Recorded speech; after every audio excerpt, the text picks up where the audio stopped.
Nende çoğu nende halbuki çağırdım girdi.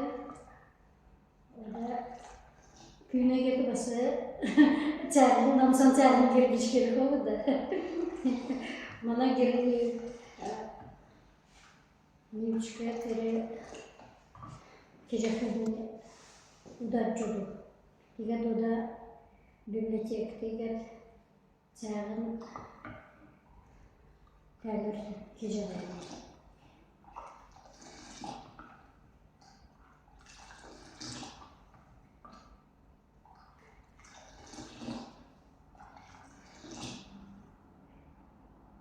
Калмыцкий чай входит в десятку самых интересных, странных и экзотических блюд и напитков мира.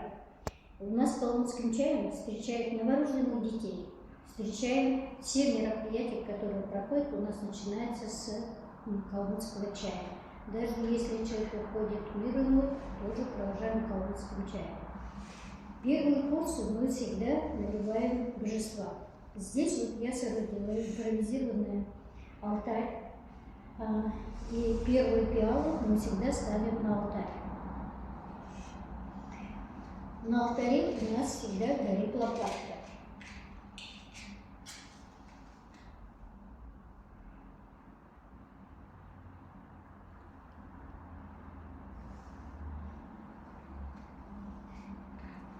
Мы преподнесли чай на алтарь, зажгли лампадку. Это утром.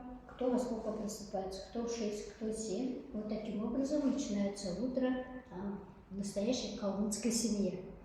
И делаем 3 поклона. Эти поклоны означают: я прошу, чтобы мои мысли, мои слова, мои чувства были едины. И также, когда мы преподносим ДИДЖи, это считается, что парами вот этих пищи насыщаются наши предки, которые ушли на небеса.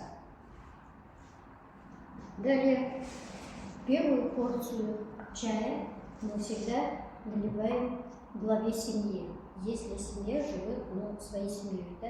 Если в семье есть старшие, естественно, старшему семье. Если, как мы сейчас с вами собрались за столом, и, естественно, чай наливается по ходу солнца, по движению солнца. Пиалушку, прежде чем налить чай, хозяюшка должна проверить, чтобы не было на пиалушке сколов. Поэтому она вот такими движениями легкими быстренько пробежалась по пиалушке и проверила, что сколов на ней нет, чтобы не обидеть гостя и самой не оказаться в неловкой ситуации. Когда мы подаем пиалу, мы подаем не вот так, а именно вот таким образом, чтобы нечаянно чаем пальцем не попасть. И также считается у нас пиалушка похожа на солнышко, а мы все делаем по ходу солнца. И если мы держим вот так, это по-калмыцки говорят кирчавяха, да? То есть нельзя закрывать дорогу. Поэтому пиалу всегда держат вот в таком положении.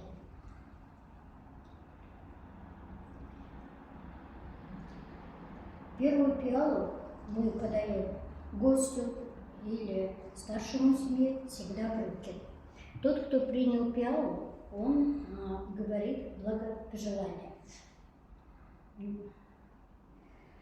Также вот чай калмыцкий мы подаем как в чистом виде. Он варится из такого большой плитки чая, из которого мы уже нарезаем. И дело в том, что такой чай, он ферментированный. Это живой чай. Поэтому его нужно хранить либо в холщовых мешочках, либо нужно хранить в бумажных мешках. Потому что если мы положим пакет, он просто сохнет. Чем интересен этот чай? Почему наши предки пили именно такой чай? Он из Китая пришел в Монголию, из Монголии к нашим предкам эратам. И наши предки торговые отношения вели с Китаем, и из Китая получали вот такие плитки. Вот в таком виде. Либо побольше, это может быть кирпич, да? Вот. И я недавно была в Китае, привезла вот именно настоящий китайский чай, который мы до этого грузинского чая пили именно такой чай. Когда испортились торговые отношения между Китаем и Россией, Нишу эту заняли грузины. Они быстренько оккультурили свои чайные плантации и стали в Калмыкию поставлять вот именно грузинский чай. Но первое время калмыки не брали этот чай, потому что они привыкли, что китайский чай имел свой иероглиф. Метка, да, четырехпалая, чайная метка. И когда они увидели, что этой метки нет, они сказали, что это подделка, долго не брали. Грузинам пришлось даже пойти на хитрость, пригласить китайцев, чтобы они поделились своей меткой, пока вот калмыки привыкли. Вот таким образом и далее уже стали ставить метку либо в виде солнышка, либо это было в виде сверкой молота. Вот таким образом. Но почему пили именно такой чай? Дело в том, что наши предки вели кочевой образ жизни, кочевали с одного места в другое. Естественно, в дороге они постоянно на лошади, да, и когда они с седла сошли, дети, женщины, все, да, на лошади прибегали, естественно, организм не готов к тому, чтобы принять сразу тяжелую пищу в виде мяса. Поэтому нужно было организм запустить. И для этого в котле варился чай. И чай вымешивали 99 раз. Ну, здесь бывает ученые со мной спорят, откуда безграмотные люди знали про кислород.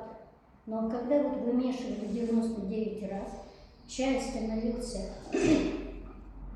более насыщенным, да, ферментированным, и также этот чай насыщался кислородом. Это был эффект кислородного коктейля. Сейчас в садике, санатории все пьют кислородный коктейль. А наши предки уже тогда знали. Но дело в том, что если у наших предков это единственный народ, который со своей письменностью вошел в состав России, значит, была же тибетская медицина, от которой отталкивались. Значит, они знали, как работает этот чай, если он соединяется с воздухом, да? Он насыщается кислородом. А насыщенный кислородом чай, когда пьют, он, получается, проходит по всем сосудам, и сосуды расправляются, и это нужно сказать, что организм уже готов к принятию еды. Поэтому первые, слушания сошли, нужно отдохнуть, выпили чайку, да, отдохнули, и в этом же котле сварили мясо, баранину. Также этот чай, можно сказать, что отталкивается от тибетской медицины. Он очищает, укрепляет легкие, укрепляет сердечно-сосудистую систему, потому что здесь много молока, сливочного масла, это все кальций. И также этот чай был адаптирован даже под погодные условия. У нас полгода дует восточный ветер, полгода дует западный ветер. Деревьев у нас нет, защиты нет. Естественно, пыльные бури ходят, гуляют свободно, если можно так выразиться. И, естественно, вместе с пылью, с аллергеном мы все это заглатываем, и попадая на бронхиальные эпителии, он задевает кашлевой рефлекс, вызывает кашель, непонятные этиологии. Мы сразу бежим пить лекарства, когда нужно просто выпить калмыцкий чай жирный и прочистить бронхолегочную систему. Видите, какой он эффект имел? Далее, в этом чае кофеина больше, чем в кофе. Я, наверное, проведу аналогию. Дело в том, что когда мы пьем кофе, мы тот же эспрессо запиваем водой. Почему? Потому что кофе высушивает организм. А калмыцкий чай, наоборот, утоляет жажду. За счет чего? За счет добавления соли. И соль нужно добавлять в чай не до молока, а после молока. Если мы добавим в чай соль до молока, это будет мертвый чай. А после, если мы добавляем соль, это будет живой чай. Поэтому соль добавляют после молока. То есть, получается, мы воду закидываем вот эту заварку. И когда подружились вода с заваркой, мы наливаем молоко. Но в данном случае я использую, не у каждого есть переносимость лактозы, я использую 10% сливки. Добавляю 10% сливки, и когда уже молоко, вода, заварка подружились, в конце вымешиваю, хорошенько вымешиваю и добавляю соль.